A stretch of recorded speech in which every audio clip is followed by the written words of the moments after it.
Gusto nang makatukod og balay sa relocation site ang mga nawad-an sa ilang mga panimay tungod sa Bagyong Tino. Samtang Talisay City LGU nangandam na sa posibleng epekto sa Bagyong Wilma.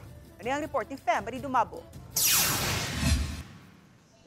Isip pagpangandam sa posibleng epekto nga dala sa Tropical Depression Wilma, nga gilantawang magdala og daghang ulan.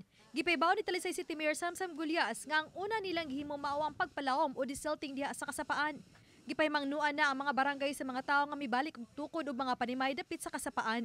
Karon nagdeclogging ta, atong nagtrim ta og mga trees, nagtrim ta og mga angay pantrim para dili mahagbong sa mga kabalayan. Listen to authorities when we say to evacuate, then hopefully kanang they can go to local housing office kaya na natin daghan relocation sites na gitan-aw para nila na Maghaway, na Lawaan Tres, na Linaw, na Haklupan, na Kandulawan. Samtang giandam na sa Talisay City Police ang ilang search and rescue responder nga moabag unya sa Talisay City Disaster Risk Reduction Management Office. Mag-alert gyud ta sige ko ng atong kagulingon nga SRR team naman sa tay mga pipila ka personnel nga SRR train, so amo lang siyang i-check in ato sa CDRMO, and CDRMO will be the one to deploy kung kinahanglan yun.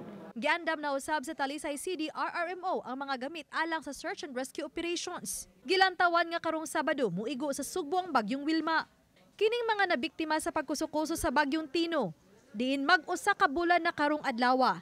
Ang nanghinaot nga makatukod na og panimay sa relocation site. Usa kanila kini si Rodelyn Abastillas kinsa Christmas wish niya nga makasaulog sa ilang Pasko sa bag-o na nga Pinoy-anan. Matud pa diha sa Barangay Haklupan ang ilang napilian nga relocation site. Lisod kaayo nga in ato nga time nga naani mo tanan trauma ya, napakay sakit niya, matrauma pa jud kay ato nga sitwasyon, napay mo mga anak mahilak pa anak pa. Pag site area na mo kuan ang per square meters 1,000 dayon 32 per square meters ang ihatag sa usa ka pamilya. So, itong 32,000. Mga sila 3 advance month. So, nami ihatag nga 3K niya. The rest, pwede na may data-data. Ganihang buntag, usa sila sa 71 ka mga households na nakadawat sa 11 ka mga plywood matag pamilya nga magamit na alang sa ilang katukuran sa panimay. Mato di Mayor Samsam Gulyas nga gipaspasan na karon sa Local Housing Board ang negotiation sa mga tag-iya sa yuta aron usab way kakulian diha sa pagbalhin sa mga biktima. Kani sila ganahan kanang makahimo na gani sila balay na ilaha na gyud, na ilaha gyud ang ilaha ang yuta, ilaha ang maila in the end ba.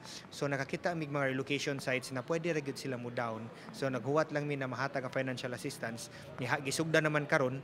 Ugma mahuman na ang pagapod-apod sa 8,000 pesos nga financial assistance sa mga nawagtangan sa ilang panimay sa dakbayan sa Talisay. Samtang tent city sa Barangay San Roque ang gisugda na sa pagpatukod alang sa mga dibuot mo relocate. Uban ni Godfrey Relien, Fem Marie Dumabo. Balitang Bisdak.